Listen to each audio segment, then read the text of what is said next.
ሩሲያ ያለፈው ሳምንት ላይ ብሬቭስኒክ የተሰኘ በኒኩለር ኃይል የሚሰራ ሚሳኤልን ለዓለም አስተዋውቆ የነበረ ሲሆን ከሚሳኤሉ ጋር ተያይዞም የሩሲያው መሪ ቭላዲሚር ፑቲን አዳዲስ መረጃዎችን አጋርተዋል።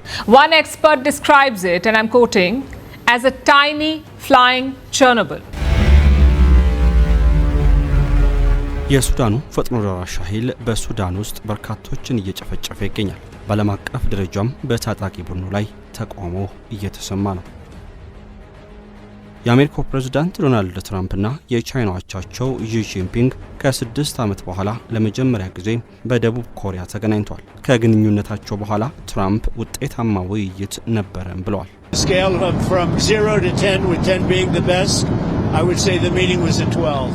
ግብጽ የኤርትራን ሉዓላዊነትና የግዛት አንድነት በጽኑ እንደምትደግፍ ፕሬዝዳንት አብዱልፈታህ አልሲሲ ለቀናት ጉብኝት ካይሮ ለገቡት የኤርትራው ፕሬዝዳንት ኢሳያስ አፈወርቂ ተናገሩ።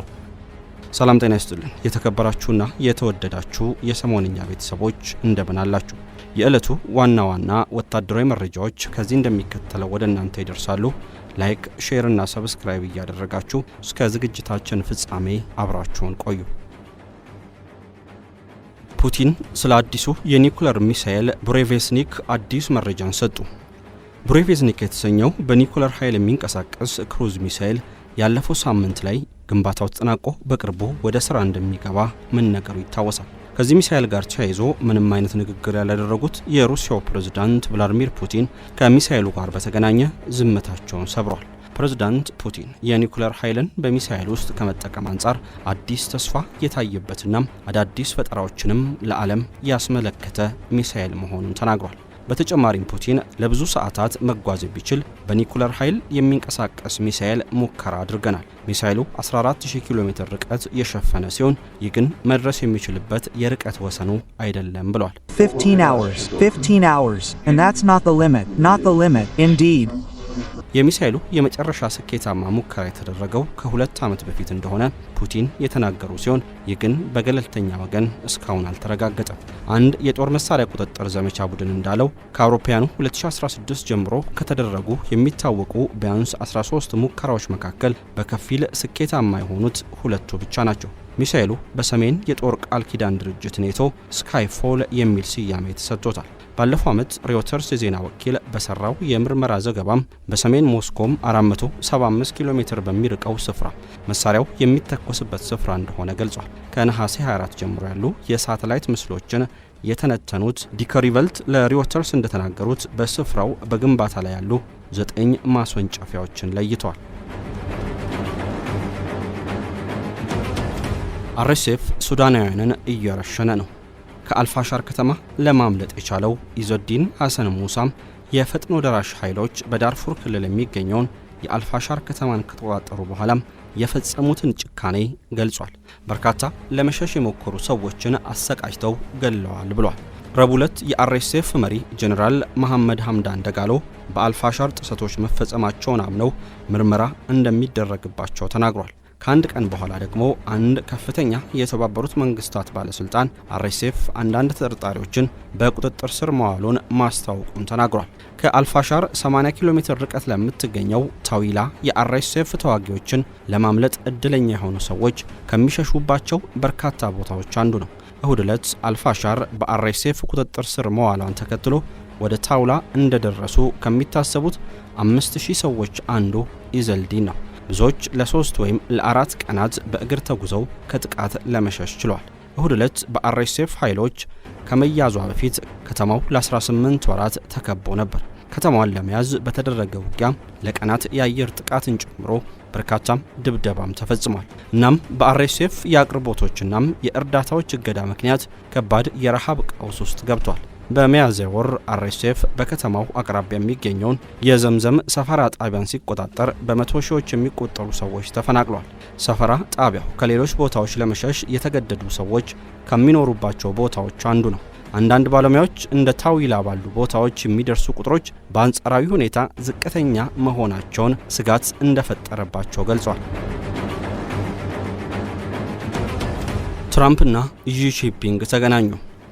የአሜሪካው ፕሬዝዳንት ዶናልድ ትራምፕና የቻይናው አቻቸው ዢ ከ6 ዓመት በኋላ ለመጀመሪያ ጊዜ በደቡብ ኮሪያ ተገናኝተው ከተነጋገሩ በኋላም ትራምፕ ድንቅ ውይይት ማካሄዳቸውን ገልጿል። የሁለቱ ፕሬዝዳንቶች መገናኘትና መነጋገር በመካከላቸው የተፈጠረውን የንግድ መካረር ያረግባል የሚል ተስፋ ፈጥሯል። ዶናልድ ትራምፕ በደቡብ ኮሪያ ከተካሄደው ውይይት በኋላም ድንቅ ነበር ሲሉ፣ ቤጂንግ በበኩሏ ዋና የንግድ ጉዳዮችን ለመፍታት ከመግባባት ላይ ተደርሷል ብላለች። ዶናልድ ትራምፕ ከቻይና ወደ ሀገራቸው በሚገቡ ምርቶች ላይ ከፍተኛ ታሪፍ መጣላቸውን ተከትሎ በሁለቱ ሀገራት መካከል ያለው ግንኙነት ውጥረት ውስጥ ገብቶ ቻይናም ተመሳሳይ እርምጃ እንድትወስድ አድርጓታል። ሁለቱ ሀገራት ባለፈው ዓመት ግንቦት ወር ላይ ከስምምነት ላይ ቢደርሱም ውጥረቱ ግን እንደቀጠለ ነበር። ሐሙስ ዕለት በደቡብ ኮሪያ ያካሄዱት ውይይት ይፋዊ ስምምነት ላይ እንዲደረስ ያደረገ ባይሆንም መንገዶችን ግን እየጠረገ ነበር ተብሏል። በስብሰባው ወቅት የተነሱ ጉዳዮችና መግባባት የተደረሰባቸው የትኞቹ እንደሆኑ ግን እስካሁን ድረስ በይፋ አልተገለጸም። የንግድ ስምምነቶች ላይ ለመድረስ ብዙ ጊዜ ለዓመታት የሚካሄዱ ንግግሮችና ድርድሮችን ይጠይቃሉ። የዓለም ሀገራት ከዶናልድ ትራምፕ ከፍተኛ ታሪፍ በኋላም ያሉትን ክፍተቶች ለመፍታት ወዲያውኑ እርምጃ ሲወስዱ ታይቷል። ከፍተኛ ታሪፍ ከተጣለባቸው የአሜሪካ ቁልፍ የንግድ አጋሮች መካከል የተወሰኑት የሚገኙት በኤዥያ ሲሆን ትራምፕ ባለፉት ቀናቶች በርካቶችን አግኝተው የማነጋገር አጋጣሚውን አግኝተዋል። ቻይና የብርቅዬ ማዕድናት ወጪ ንግድ ላይ የምታደርገውን ቁጥጥር ለማንሳት ቃል የገባች ሲሆን ይህም አሜሪካ ከስማርት ስልኮች እስከ ተዋጊ ጄቶች ለማምረት የሚያስፈልጓትን ማዕድናት እንድታገኝ ያደርጋታል። ይህ ፕሬዝዳንት ትራምፕ ከዢ ጋር ከነበራቸው ውይይት በኋላም የተገኘ ውጤት ተደርጎ ተወስዷል። በውይይቱ ደስተኛ የነበሩት ዶናልድ ትራምፕ ወደ ኤርፎርስ ዋን እየሄዱ ለጋዜጠኞች ቻይና ከፍተኛ መጠን ያለው የአኩሪ አተርና ሌሎች የግብርና ምርቶችን እንድትገዛ መስማማታቸውንም ተናግሯል። ለኤርትራ ሉዓላዊነት ድጋፍ አለን። ግብጽ የኤርትራን ሉዓላዊነትና የግዛት አንድነት በጽኑ እንደምትደግፍ ፕሬዝዳንት አብዱልፈታህ አልሲሲ ለቀናት ጉብኝት ካይሮ ለገቡት የኤርትራው ፕሬዝዳንት ኢሳያስ አፈወርቂ ተናገሩ። ግብጽ ከምታስመርቀው ግዙፍ ሙዚየም ስነ ስርዓት ላይ ለመታደምና በሁለቱ ሀገራት የጋራ ጉዳዮች ላይ ለመምከር ካይሮ ለገቡት ፕሬዝዳንት ኢሳያስ አፈወርቂ ፕሬዝዳንት አልሲሲ ሀገራቸው የኤርትራ ደጋፊ መሆኗን ገልጸዋል። ከዚህ ቀደም ግብጽን በተደጋጋሚ የጎበኙት ፕሬዝዳንት ኢሳያስ አፈወርቂ የአሁኑ ጉብኝታቸው በፕሬዝዳንት አልሲሲ ግብዣ የሚካሄድ ሲሆን ለ5 ቀናት የሚቆይ ነው። ከፕሬዝዳንቱ ጽህፈት ቤት የወጣው መግለጫ እንደሚያመላክተው ሁለቱ ፕሬዝዳንቶች ተገናኝተው በተወያዩበት ጊዜም አልሲሲ ግብጽ የኤርትራን ሉዓላዊነትና የግዛት አንድነት ለመደገፍ ቁርጠኛ መሆኗን ተናግሯል። ይህ የፕሬዝዳንት አልሲሲና የፕሬዝዳንት ኢሳያስ ውይይት የተካሄደው ኢትዮጵያ ላለፉት ዓመታት ስታነሳው የነበረውን የባህር በር የማግኘት ጥያቄን በተመለከተ ጠቅላይ ሚኒስትር አብይ አህመድ በተወካዮች ምክር ቤት በዝርዝር ኤርትራን በመጥቀስ ከተናገሩ ከአንድ ቀን በኋላ ነው። የቀይ ባህር ጉዳይ ለኢትዮጵያ ሕጋዊ፣ ታሪካዊ፣ መልክዓ ምድራዊና ኢኮኖሚያዊ መሆኑን የገለጹት ጠቅላይ ሚኒስትሩ ባለፉት 30 ዓመታት ኢትዮጵያ ያለ ባህር በር የቀረችበት ውሳኔ ተቀባይነት የሌለው በመሆኑ ሊስተካከል እንደሚገባ አጽንኦት ሰጥተው ተናግረው ነበር። በኤርትራ በኩልም በኢትዮጵያ እየተነሳ ያለው ጥያቄ ሉዓላዊነቷን የሚጻረር በመሆኑ ተቀባይነት እንደሌለው በመግለጽ ስትቃወመው ቆይታለች። ቢሆንም ግን ጠቅላይ ሚኒስትር አብይ የሀገሪቱ ምክር ቤት ባደረጉት ንግግር ኢትዮጵያ የባህር በር እንድታጣ የተደረገበት መንገድ ምንም አይነት ሕጋዊ መሰረት የሌለውና በየትኛውም የሀገሪቱ ከፍተኛ ባለስልጣን የስልጣን አካል ወይም በህዝቡ ያልተወሰነ መሆኑን በመጥቀስ በንግግር መፍትሄ ሊገኝለት እንደሚገባ ተናግሯል።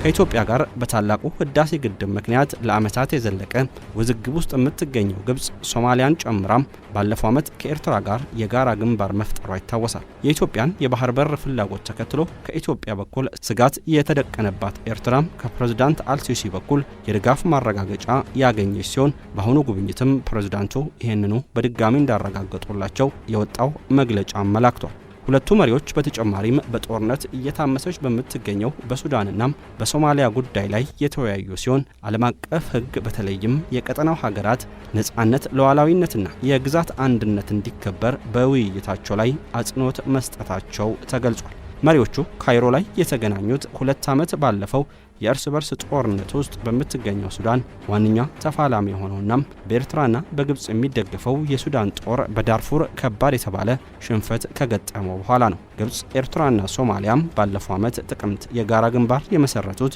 ኢትዮጵያ ከሶማሌላንድ ጋር የመግባቢያ ስምምነት ከተፈራረመች በኋላ ነው።